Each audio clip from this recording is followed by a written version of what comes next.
This is my Eddy Merckx Corsa Extra that I've lovingly restored and paid for with my own money. Now, why am I showing you this one then? Well, recently we showed you that excellent video, well, at least I think it was, of the Corsa shop in Japan. And the response underneath that video was absolutely overwhelming. And so many of you want to see bikes from my own personal collection. So this Eddy Merckx Corsa Extra is one of them. I got it from the storage container this morning at my own home, and well, I'm going to show you it in all the glory. So a little bit of background then about this bike. Well, 4 years ago, I saw it advertised on eBay. There it was, up for auction. Christmas evening, I thought, why not chuck a cheeky bid in?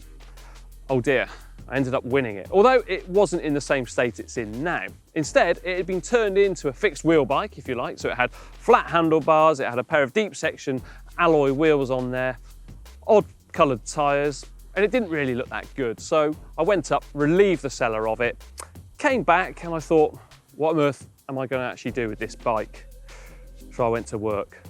I contacted my mate Alistair at Fat Creations and I said to him, Ali, I just want a really plain paint job on this bike, but make it look classy, of course, because it is a Merckx.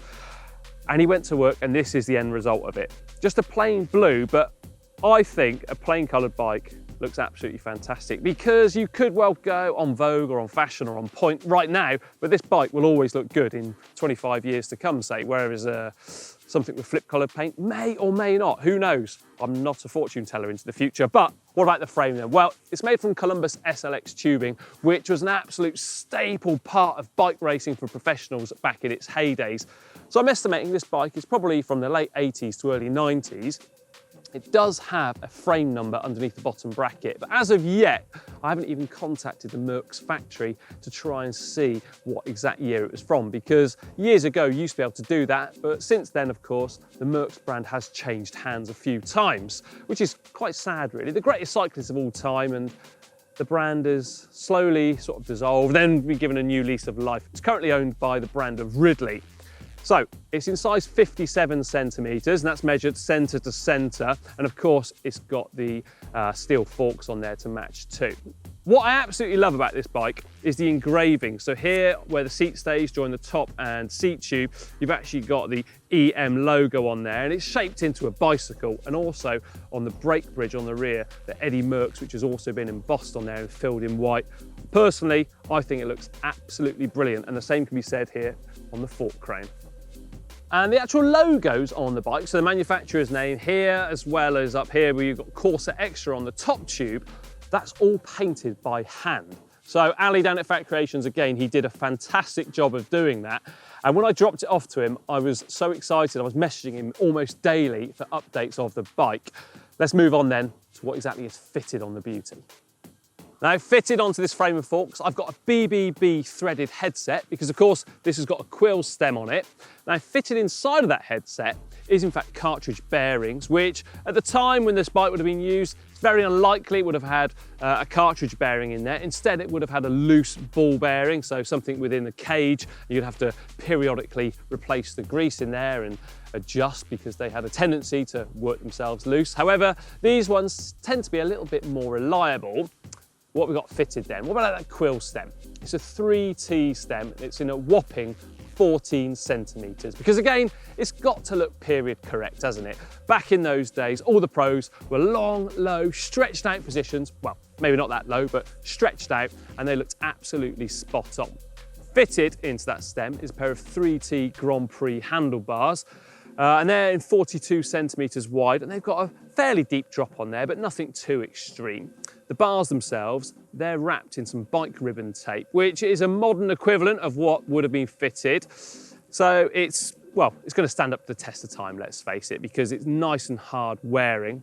The bar end plugs, I did away with standard what came with the bar tape, and instead I fitted some Supercaz bar end plugs instead, because they tend to hold in a little bit better because you use an Allen key to actually tighten up and expand the plug inside of them. They're fitted onto the bars are a pair of Shimano 600 Aero brake levers, which I know some of you are going to give me some grief once you see what brake calipers are fitted, but I'm ready for that abuse down there in the comments section because I've got justification for this very choice. Right, I've mentioned the brake levers, and I also mentioned about the calipers. The calipers I fitted on here are Campagnolo Deltas, and they're absolutely stunning. And when I tell you the price I bought them for, brand new, back in about 1996, 1997, it was £50. A bike shop in the UK had an awful lot of stock of them, and for some reason were flogging them at that absurd price, let's face it. So I thought, why not? I've got to do it. And actually, when it came to building up this bike, I couldn't find them anywhere. And I searched high and low throughout my parents' house, hoping that they were still there. And luckily, and this is no word of a lie, they were actually in the last old ice cream container underneath the cupboard, underneath their stairs. And I was absolutely overjoyed. The language I shouted was quite fruitful, but it was more than deserved. Now, you're going to be wondering why on earth I've paired up a pair of Shimano brake levers with Campagnolo. The simple reason being, back in those days when I was racing, I didn't like the feel of the Campagnolo levers, and I simply couldn't bring myself to try and adjust to them, well, 20 odd years later. So instead I thought, I'll put these Shimano 600 ones on that were just lying around at home. So this bike really is built of all things that were just simply, well, excess in my own workshop. So that's why. Now, the braking quality of these Deltas, it was given a bit of a hard time, to be perfectly honest, by many people out there. But once they are set up, they're absolutely amazing because they've got a center pull mechanism inside of it. And when you see underneath these covers, you're going to be absolutely amazed by the technology involved. I once decided to try and clean them up, and it took me about a week to build them back together. And what's super impressive about them too, is you can actually raise and lower the height of them, so you can get them so close and aerodynamic to your tyres. In fact, I once had a pair of handmade tyres from Holland, and the tyres were slightly out of shape, and they even rubbed away on the underside of the caliper there when a little bit of grit was embedded into the tread. That's how close you can get them to the caliper. And they still look, well, stunning, I'm sure you agree. Now, I had to do a bit of modification to the brake pads on these calipers because the original ones were really deep, so you didn't have to have the calipers set that close to the actual sidewalls of the rim.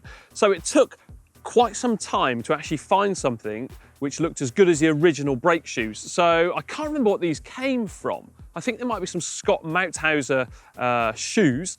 Then I had to use some spacers to get them in, but I still, importantly, in my opinion, used the Campagnolo mounting bolts here to actually hold them in place in the caliper. Anything else just wouldn't have done, let's face it.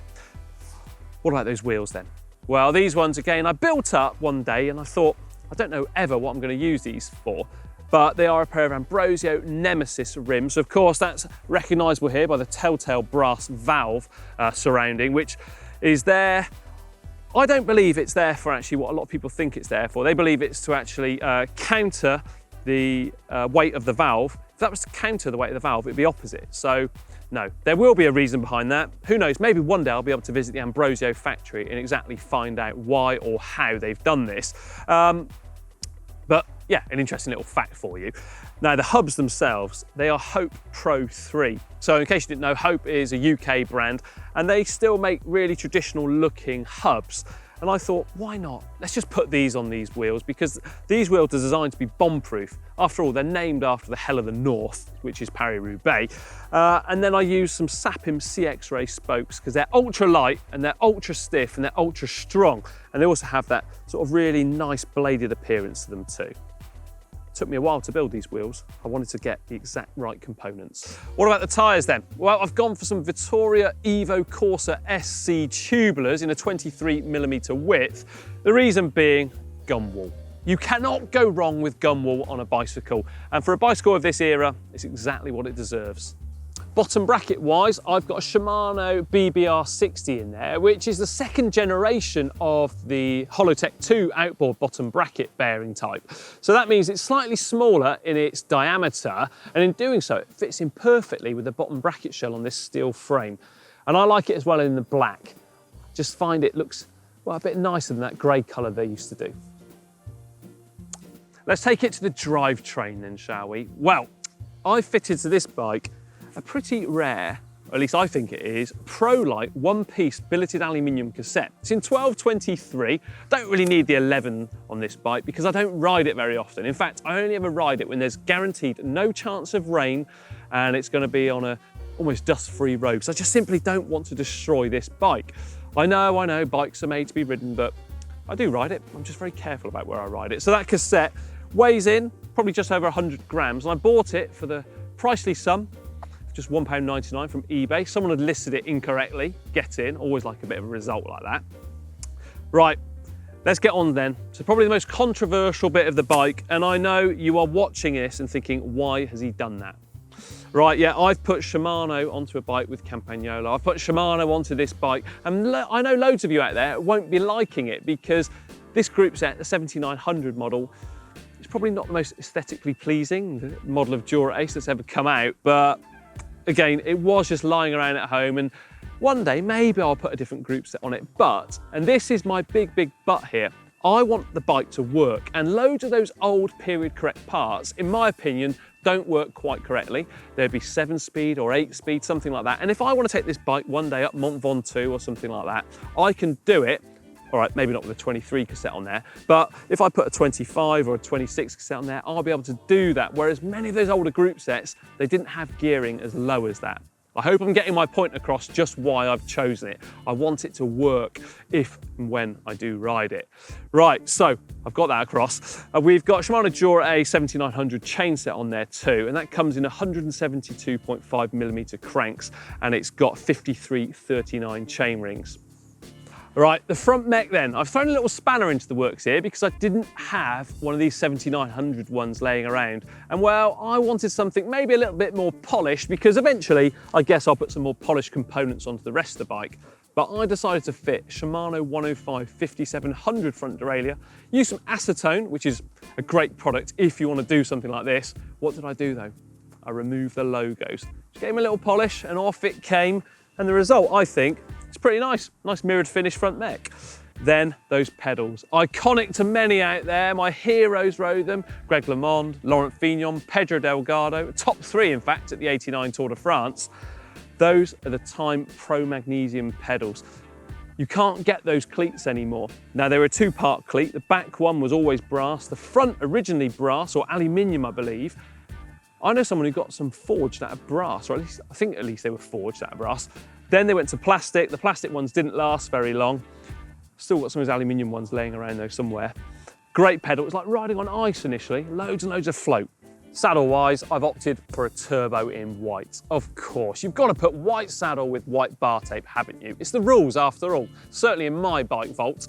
Now, these saddles, quite often they used to get a little bit mucky, many of you will remember, because the dye from Lycra shorts quite often ran and it would kind of stain it, which wasn't the most attractive look. With this one, brand new old stock, so it's still looking all good. And then the seat post, originally I wanted to get a Campagnolo fluted one. I do have one lying around at home, but unfortunately it was all scratched up where someone once put it in and out of a frame and didn't really pay a lot of attention, and I just couldn't bear to put it onto a bike which is brand new looking. So instead, I managed to pick up a cheap copy of one somewhere, and I think it still looks all right personally. Now, what about the finishing touches then? Because there's a few on here which I want to point out, and there's a couple of things which I do actually need to replace. Annoyingly, these rubber grommets, or little bits of rubber washers, I guess you could call them, which are around the brake adjusters, because they tend to perish, and this bike, like I say, has been away in storage for a while now, embarrassingly. And to replace them, it does mean you actually have to take out the brake cable, so you've got to undo the mounting bolt, which is inside underneath this plate, and that's a 3.5mm Allen key. Imagine trying to find one of those in a rush. You aren't going to find one. I keep mine under lock and key. Thinking of that, actually, I don't know where it is. Anyway, that's by the by. But importantly, trying to actually get these cables to fit into the mounts on the top tube wasn't easy. I had to really look, well, for ages in fact. I remember going into bike shops and going through their ferrule box and finding something that would actually fit inside of them, because it's a totally different fitting to what's on modern frames. And then I finished off the outer cable with these Eddy Merckx rubber frame protectors, which I think look absolutely brilliant just because it's got his logo on it. Okay, it's got the new logo on it, but it's still got the Merckx logo on it too. Now down there on the chainstay, you can see I've got a self-adhesive chrome chainstay protector, which is because many of these frames around this time did in fact come with chrome rear ends. This one didn't, but they came with chrome ends, not only to look absolutely fantastic, but also protect against any chain slap on there. I'm kind of glad that mine didn't come with a chrome rear end, because that would have required a lot more maintenance in the long run, because they tend to come a little bit pitted and not look good if you don't take a lot of care of it. And like I say, this one's been in storage for a while, so in my case, it wouldn't have looked that good by now. I've got an Eddy Merckx bottle on there, of course, because you have to. He's the greatest of all time. I don't know if I've already said that, but he is. His record will never, ever be smashed. And then something I'd actually really like to point out is the 108 number here. So sadly, I lost a friend of mine during the 2011 Giro d'Italia, away to Wayland, and the frame, it came with a frame number mount holder here on the top tube. So I thought, well, it's a Belgian frame, and this is a really fitting tribute to a friend of mine who I lost.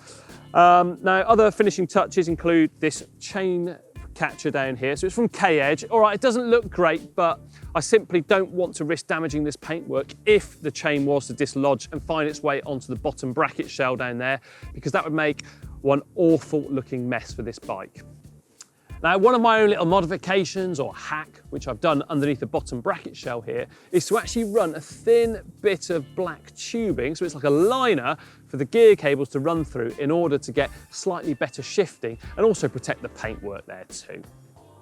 Yep, I'm really fussy about these things.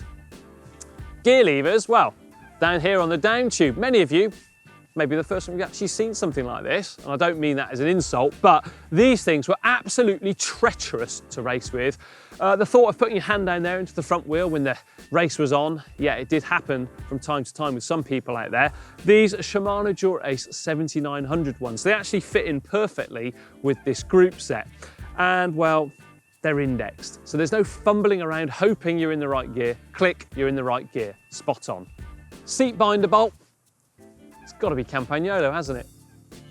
Also, importantly too, to protect that paintwork, I've got some little rubber donuts on the inner rear brake cable here on the top tube, just to stop it from banging and doing away with any of the paint, which was such a common problem with bikes back in the day. Right, what about my measurements then? Well, from the top of the saddle to the center of the bottom bracket, that's 79.5 centimeters. Tip of the saddle to the center of the handlebars, 59.5 centimeters. Remember, it's all about having a long reach on one of these bikes. What about the weight then? I've never done it up until this very moment. I was a little bit nervous. I'm struggling a little bit. It does weigh 9.79 kilograms, which was probably about right for bikes back then in the day. Probably even lighter, because remember, it's got modern components on it in some cases. Of course, the saddle, that weighs a fair bit, as does the seat post, those brake calipers, and those pedals, they weigh an awful lot compared to modern day components. Right then, what about the moment you've all been waiting for, the Freehub sound check? Some of you are really going to like this one.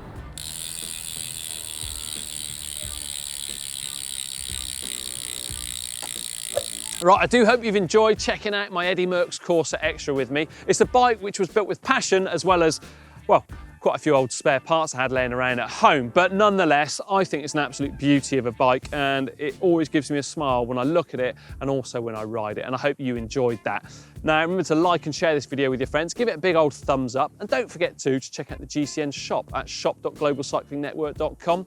And now for another great video, this time Corsa, which was a bike shop in Japan where I went to check out, and when I showed the owner this bike, he absolutely loved it. Click just down here.